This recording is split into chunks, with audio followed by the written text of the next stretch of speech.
So, let's see if they have anything else left to say. I can't believe it. You did it? I'm free? From this place? Oh, I must tell you what I know. Well, okay. I was a producer for one of the most popular animatronic performer shows a few years back. I was vital, but I got to the point where I knew too much, and that's how I wound up here. This man was someone I used to work with. He created these things for his own entertainment business. I believe she is talking about Matthew. But he eventually took it too far. With the chips, right? He created a powerful computer to control all of his creations from a distance, with whatever behavior he wanted. He always left his plans on his work desk, but one day he felt like something was off. Some grew suspicious of his projects, myself included, but I never took it as far as this one group of people. They were dedicated to finding his grand computer. They went as far as setting up hidden cameras around the building to track anything they could, anything that could leave a trace back to its whereabouts. But they never found it, because the man attacked and killed one of them. I believe this is referring to Project Readjusted 2. A man's body was stuffed inside the Glancer animatronic suit. I think this is the spy. They referred to him as a spy in the second game. He must have been a spy for this organization, right? That was trying to find out Matthew's secrets, and Matthew retaliated by getting rid of one of them, right? Which means I think that explains who he's being chased by in the first game. He's probably being chased by this organization. They're trying to get information out of him regarding this computer that gave him access and control over the animatronics. I saw it on old discarded footage.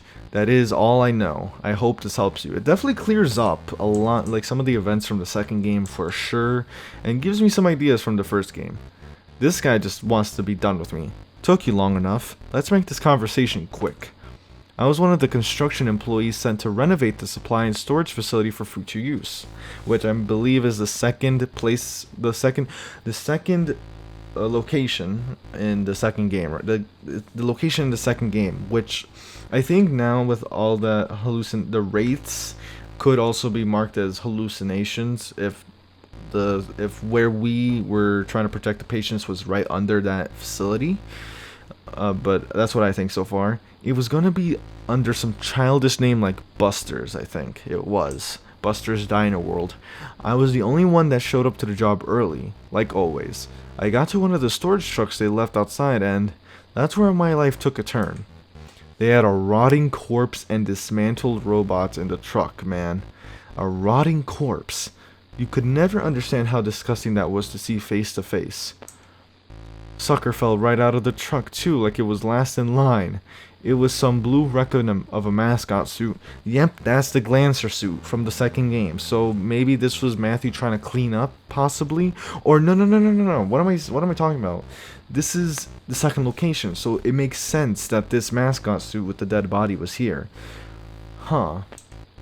It had a camera stuffed in its mouth. It was horrible. I think you get it now. I wanted to go get my bag and quit my job, but some gray thing grabbed me and pulled me deeper into that building. Gray thing, maybe Buster, the animatronic? Maybe Matthew controlled Buster to, he found out someone saw the dead body, had to retaliate real quick, had to act quick, and he certainly did. Next thing you know, I was dangling for my life. Awesome, right? Well, it pulled me past some satellite. Satellite? It was covered in those dumb white masks you have seen. The same one the guy is wearing. It's all some weird gimmick.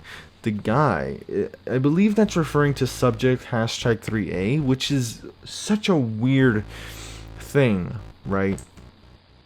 But I know what that gimmick was for.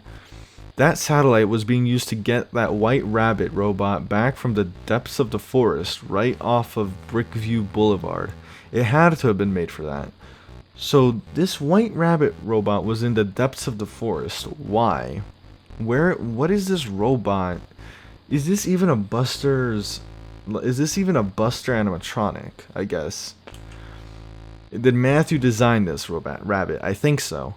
I'm no fool. I knew about that white monster rumor, and I even went hunting for it at one time with the boys. A white monster rumor, right? So it's as if this animatronic was like sentient, maybe? Huh. But why would... So if the satellites was to get the rabbit back, that would suggest that he somehow... Matthew somehow lost control of this animatronic in particular. It has to be linked. That's all I got for you. We better not come into contact like this again. Trust me, I do not want to do this again. I have to owe you something for your determination, my friend. I'm honored. Oh right, I do owe you something. I have something to tell you. Before this, I was an aspiring mechanical engineer. Machines have always enticed me, so I've been studying it for months prior to this incident. As you know, my sister had worked at that old supply and storage facility years ago. She was my main inspiration for this interest of mine. That night, when she came home with that pink robot, changed everything for me, which I'm still assuming is the glossy robot, right? But I doubt she came carrying a giant animatronic, so maybe this was like part of the glossy doll animatronic that would normally be attached to Ned. We dug into the hardware of that robot ourselves. Our father had some spare tools in the garage, so we didn't have to rip into it to damage the thing even more. So it was damaged, so that can possibly fit. The question is, when was this happening, right? Was this during the events of the first game, second game? We found a lot of weird oddities. One of the most obvious ones was on its back. It had the tips of endoskeleton fingers buried into the suit piece, like it was torn apart by one of its own. The glossy animatronic? Another one was its eye. We found a serial number printed in a fine black font face on the back of his eyelids, but it only routed to a 404 page on our home computer. Lastly, it had a code written on the inside of each of the suit parts. It read model #3C. I don't know the significance of the C, unless maybe it was a trio, unless there were models with parts with 3D or more. So this pink suit was one of the models, right? So that means that White Rabbit #3A was definitely a Matthews animatronic. Matthew developed it and somehow lost control of it. We extracted the chip from the robot though. It was in a very rough condition, but it's somewhat intact. I even had a USB slot in it, which was extremely new at the time. We plugged the cord into our home computer, but it pulled up a ton of strange prompts. We clicked through all of them and found a folder with many text files inside. A lot of it was just a garbled mess, but some had what seemed to be addresses, but it was impossible for us to decipher fully.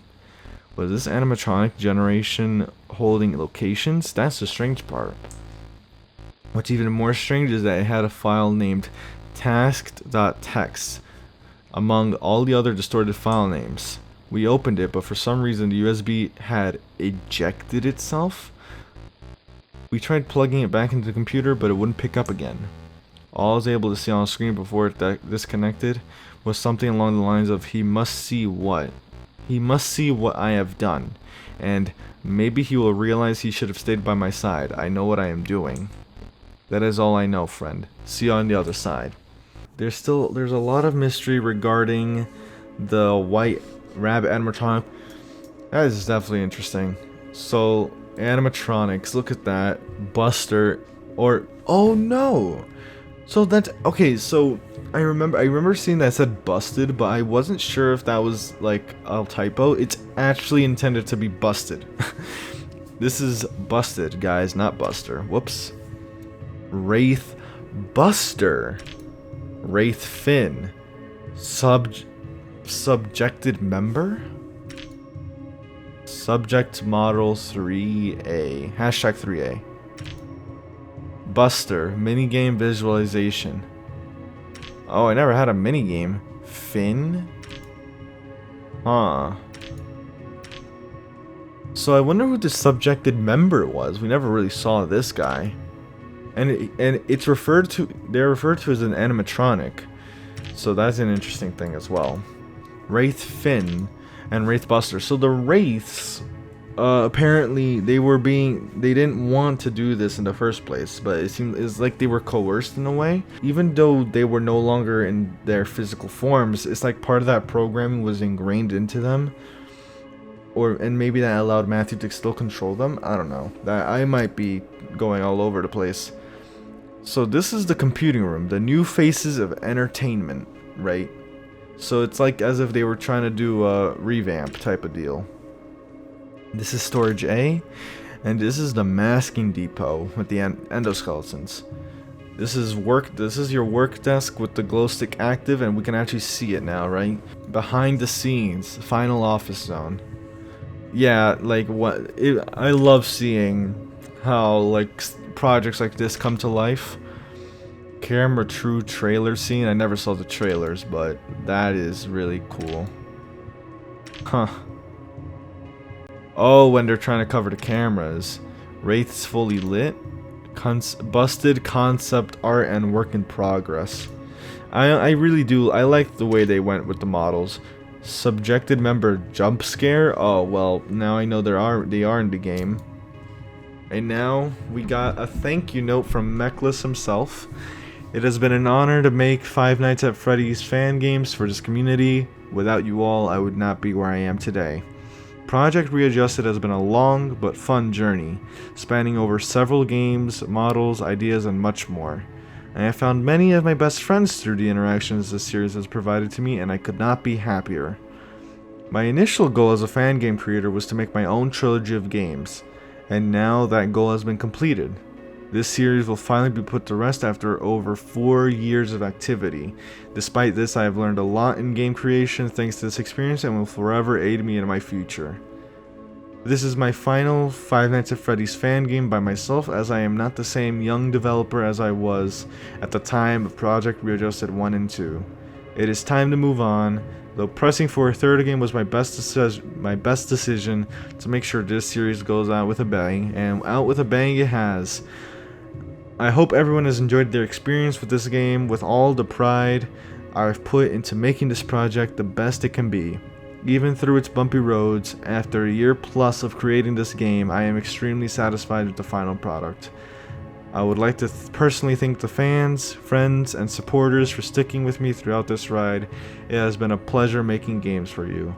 Mechless, you think I'd get it right by now. It has been, honestly, it has been a true privilege and honor to experience this trilogy. I may have been about 4 years late for the beginning, but I am glad I played this entire trilogy, right? Like overall, definitely like top, really some of the it really, this is like, this series, it truly is a quality trilogy for the FNAF fan game like universe and community. Like it really has. It stands out to me a lot, for sure. Mainly because I would say, because like you have stories like that come from Mary's Arcade and Deli's, which are really nice. But I don't know. I think there's just something about seeing a story develop over a trilogy or multiple games in general that's just really cool, especially when you get to that finale part. So I commend you for putting the amount of effort that must have gone into these games, especially this last one, must have been immense. And it shows. Oh, I can't believe that's the end. Or at least it would be. Well, this is already a bad start because you don't even start with like, oh no, that's not what I wanted to do. I have to be honest, Night 5 was already...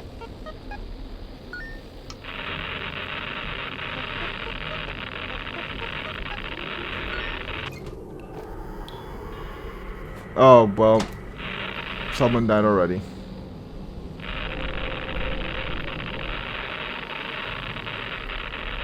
They're dropping like flies.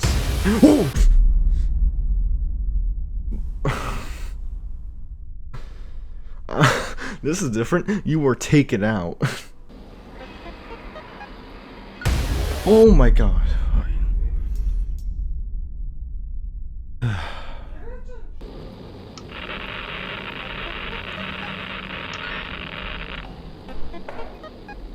Oi!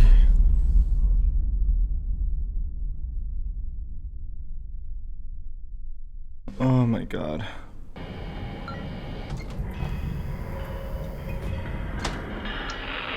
Oi!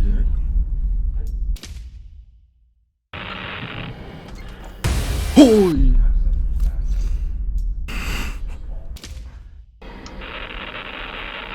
Oh my.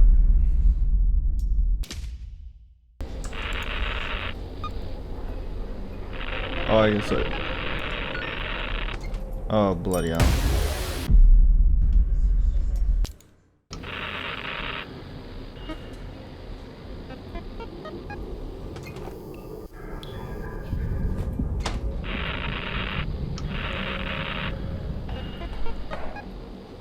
Oh my, I heard it. Oh, well. One of them's gone already, isn't it? They're getting nabbed up one by one.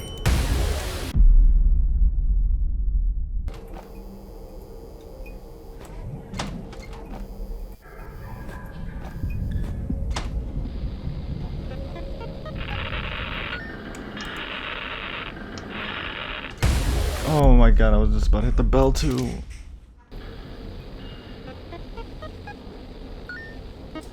Oh my. I used a bell and I didn't even check for him. Oh.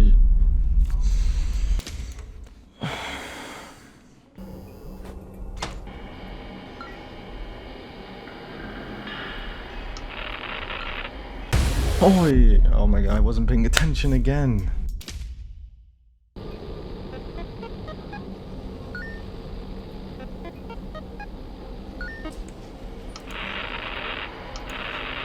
Oh, I knew it.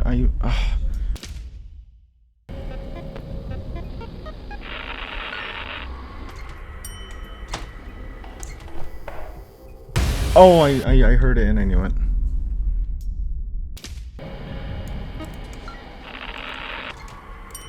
Oh my god, he was already here.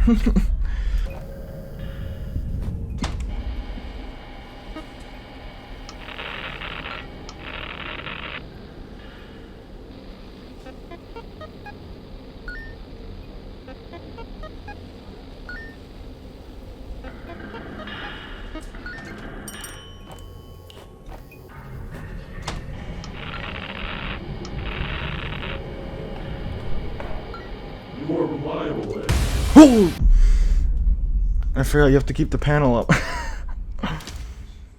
Oh, it was horrible time. Oh my god. You actually had a voice line there too.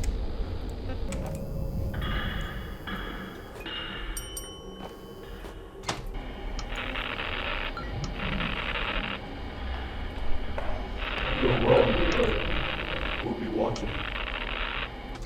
Oh! Come on! He was done talking. If it is seen in the see, it's no wonder they let you have so many boxes. It takes a while to get his talk out.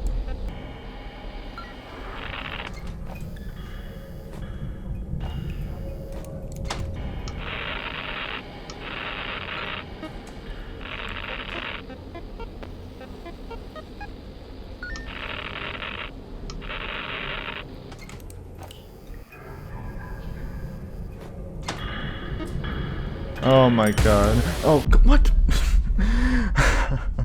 What? Oh my god. I don't think. Alright. Oh, I don't think I can beat this. Alright, so that's pretty much it then for me regarding Project Readjusted 3. I'm not going to be trying super hard for these max difficulty custom nights. For one, I simply don't have the time. Like, I don't have the same time. This game, definitely nowhere close. Like, the best I had was a D rank, and I had to get to S rank, and I can't lose a single patient. Very difficult. Definitely something that I don't think I'm able to do. At least not right now. Maybe in the future. I don't know. But you've seen my all those failures, and that was all like within about an hour or so. Like, there was a lot of tries in there. I hope you enjoyed. I think I've said this already. You know, if you were here for any part of the series, and I hope you enjoyed. This was a very fun trilogy, and I loved the story you know, from the start, where it was very vague, but I liked how Mechless ended up developing it, especially in the second game, and then he tied it off really nicely in the third game, and I really do like this world. And I am gonna miss it. I'm gonna miss it a lot, to be honest. But on to other things, of course. I am going to be doing the Jolly series next. especially with Jolly 4 coming out soon. You know, I wanted to get on top of that at the very least. And so, with that said, if you enjoyed, leave a like, subscribe if you want to see more. And I will see you whenever I see you. Take care.